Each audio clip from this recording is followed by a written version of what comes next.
Fala galera, sejam muito bem-vindos a mais um Clube da Bilheteria. Como de costume, hoje eu vou falar a respeito das principais marcas batidas e do final de semana nas bilheterias. Então, vamos lá!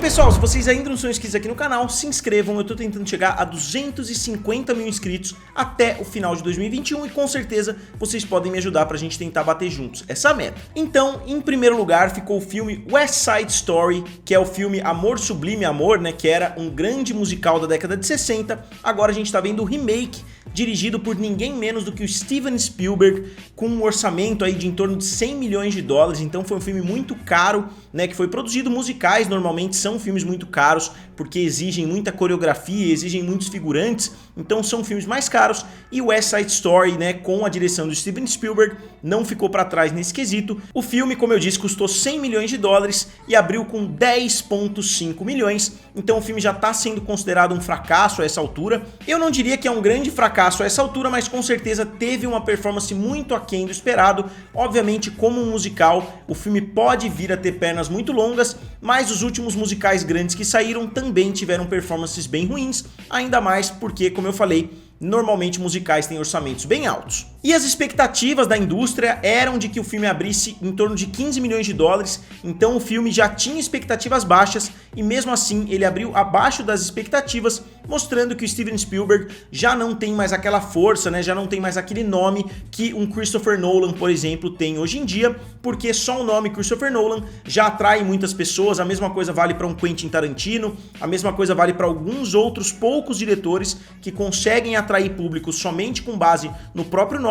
O Steven Spielberg não tá mais passando por um período como esses, tendo em vista os últimos filmes que ele lançou. E mundialmente, como normalmente acontecem em musicais, principalmente em um remake de um clássico norte-americano, o filme fez pouco dinheiro fora dos Estados Unidos, então ele chega a somente 14,9 milhões de dólares se a gente considerar o mundo inteiro. E é um filme da 20th Century Studios, ou seja, é um filme que pertence à Disney, e vocês vão ver que a Disney aparece várias vezes nesse top 5. E na segunda posição, um filme da própria Disney, né? Um filme da Disney Animations, que é o novo filme animado, que é o filme Encanto, fez mais 9,4 milhões de dólares, tendo uma queda muito baixa de somente 28,3%. O filme tá de parabéns nessa queda, mas vale a gente lembrar que o filme teve uma estreia bem aquém do esperado e o filme teve uma grande queda no segundo final de semana, não uma queda gigantesca, mas com certeza uma queda um pouco acima do esperado, fez somente 12 milhões de dólares no seu segundo final de semana, então o filme ainda tá tendo uma performance muito fraca,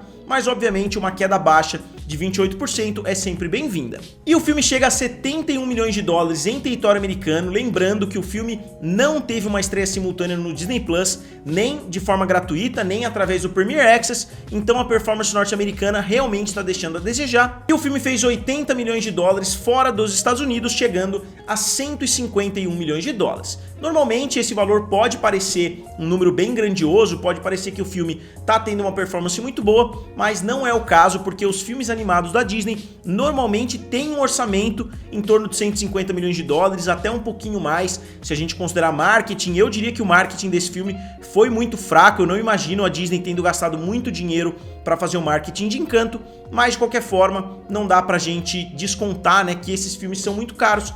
Então o break-even point, né, ou seja, o ponto para esse filme começar a ser lucrativo é muito acima da marca dos 150 milhões. Obviamente, é um filme que vai ter um bom apelo quando chegar ao Disney Plus. Muitas pessoas podem estar deixando para assistir os filmes quando eles entrarem na plataforma, ainda mais, né, com o retorno aí, né, da pandemia em vários aspectos, com novas ondas chegando. Muitas pessoas podem estar pensando, bom, eu vou deixar para assistir esse novo filme quando chegar ao Disney Plus, até porque sai muito mais barato. Se você já é um assinante, nem faz tanto sentido você pagar para ir com a família inteira, né? Você gastar ali 100, 200 reais para assistir com a família inteira, sendo que você pode esperar chegar ao Disney Plus. E na terceira posição, novamente ficando bem próximo, né, do segundo filme, que é Encanto, ficou Ghostbusters Afterlife, que fez mais 7,1 milhões de dólares, tendo uma queda de somente 31%, então também foi uma queda muito saudável do filme Ghostbusters. E o filme da Sony, né, como vários outros filmes que a gente tem visto no decorrer desse ano, é um filme que tem muito mais apelo para o público norte-americano, tendo feito 112 milhões de dólares até o momento nos Estados Unidos e 52 milhões fora dos Estados Unidos, para um total de 164 milhões. Então, esse filme tá tendo uma performance positiva se a gente analisar o mundo todo, e com um orçamento em torno de 75 milhões de dólares, o break-even point dele seria justamente nessa faixa de 150 a 160 milhões, só que o filme ainda tá tendo algumas performances positivas no decorrer das semanas, então esse filme deve sim ser lucrativo para a Sony, ainda mais, né, considerando que ele vai cair em alguma plataforma digital. Hoje em dia a gente não pode esquecer que essa é uma grande fonte de renda para os estúdios, justamente, né, os video on demand e também os serviços de streaming. E na quarta posição, com 4 milhões de dólares, ficou o filme House of Gucci, que é um filme com um elenco estelar, é um filme que foi muito criticado, né, logo na sua estreia, mas que está tendo notas relativamente positivas entre os críticos. Se a gente olhar o Rotten Tomatoes, se a gente olhar o IMDb, né, não está com uma nota tão ruim assim. E o filme está conseguindo se manter bem, né, nas bilheterias, com 42% de queda, que foi uma queda mais acentuada do que os filmes anteriores. E o filme chega a 41 milhões de dólares em território americano e 93 milhões de dólares ao redor do mundo todo. E você pode estar pensando, bom, um filme somente com atuações, né, que não tem efeitos especiais muito mirabolantes, que não tem cenas de ação, que não tem nada, né, para custar muito caro, mas esse filme tem um orçamento de 75 milhões de dólares, então esse filme teria que fazer pelo menos uns 150 milhões, 160 milhões, e esse filme está longe ainda de atingir essa marca, considerando que ele está na quarta posição nas bilheterias, no maior mercado do mundo, que é justamente os Estados Unidos. Então, com 93 milhões de dólares, ele ainda está um pouco distante de ser chamado de um sucesso, e ele pode vir a se tornar um fracasso, depende de como o filme vai se portar aí nas próximas semanas. E finalmente, com a menor queda dentro do top 5, ficou o filme Os Eternos, né, que é um filme da Marvel Studios e consequentemente da Walt Disney, o terceiro filme da Disney dentro desse top 5. O filme fez mais 3,1 milhões de dólares, como eu disse, teve uma queda muito baixa, e ele chega a 161 milhões de dólares em território americano, que é um resultado que coloca o filme no top 5, e ele beira os 400 milhões de dólares mundialmente, porque ele está com 395 milhões. Se isso é suficiente para o filme se tornar lucrativo, é difícil saber a essa altura, porque é um filme com um orçamento de 200 milhões de dólares, mas a Disney tem algumas estratégias que tornam os filmes dela um pouco mais lucrativos mais cedo do que outros estúdios. Eles negociam, né, um percentual maior nas bilheterias, mas eu diria que o filme tem que fazer na faixa dos 400 milhões de dólares para não ser uma decepção, né, nos bastidores. Obviamente o filme vai ter um grande impacto quando chegar ao Disney Plus, mas eu tô usando o mesmo cálculo que eu usei para todos os outros filmes. Se os outros filmes tinham que fazer na casa dos 150 milhões com um orçamento de 75, esse filme tem que fazer na faixa dos 400 milhões com um orçamento de 200 milhões. E agora, fazendo jus ao título do vídeo e à capa do vídeo, analisando o top 5, existe uma possibilidade muito grande aí de acontecer, né, no decorrer desse ano, de todos os 5 primeiros colocados nos Estados Unidos serem produtos derivados da Marvel, e vocês vão entender por quê. Na primeira posição a gente tem Shang-Chi, que obviamente é um filme da Marvel Studios com 224 milhões de dólares. Depois o filme Venom, Tempo de Carnificina, com 212 milhões de dólares. Finalmente o filme Viúva Negra, com 183 milhões de dólares, novamente um filme da Marvel Studios. Na quarta posição, Velozes e Furiosos 9, que é um filme da Universal, né, que não tem absolutamente nada a ver com a Marvel, que está com 173 milhões. E finalmente o filme Os Eternos, entrando no top 5 com 161 milhões de dólares. Então, duas coisas têm que acontecer para que o top 5 seja repleto de filmes da Marvel.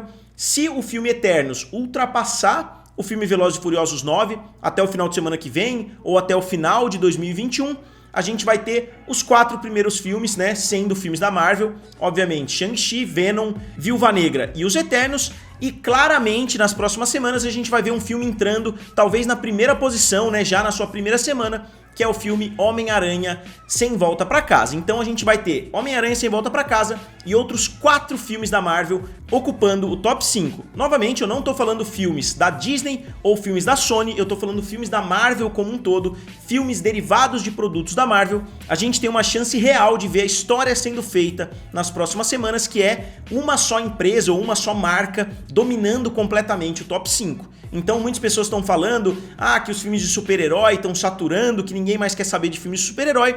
Os números mostram completamente o contrário. Então eu diria que a essa altura é mais provável, inclusive, que isso aconteça do que isso não aconteça. Obviamente, se o filme Homem-Aranha 3 chegar com tudo e travar completamente a bilheteria do filme dos Eternos, pode ser que o filme não ultrapasse o Velozes e Furiosos 9, então é uma possibilidade, por isso que eu não estou dizendo que é uma certeza absoluta, mas existe a possibilidade do filme dos Eternos ultrapassar e assim fazer história, né, para os filmes da Marvel mais uma vez. E finalmente o top 5 internacional é composto pela Batalha do Lago Changjin, com 899 milhões, depois o filme Haimam, com 841 milhões, depois Sem Tempo Pra Morrer, com 771 milhões, Velozes e Furiosos 9, com 721 e Detetive Chinatown 3, com 699 milhões. E só para completar o vídeo, fazendo mais um comparativo que eu acho apropriado, a gente tem o filme 007 Sem Tempo Pra Morrer, com 771 milhões de dólares, ficando cada vez mais próximo, né, do filme Spectre, que ele não vai conseguir bater, mas eu acho interessante a gente analisar que durante uma pandemia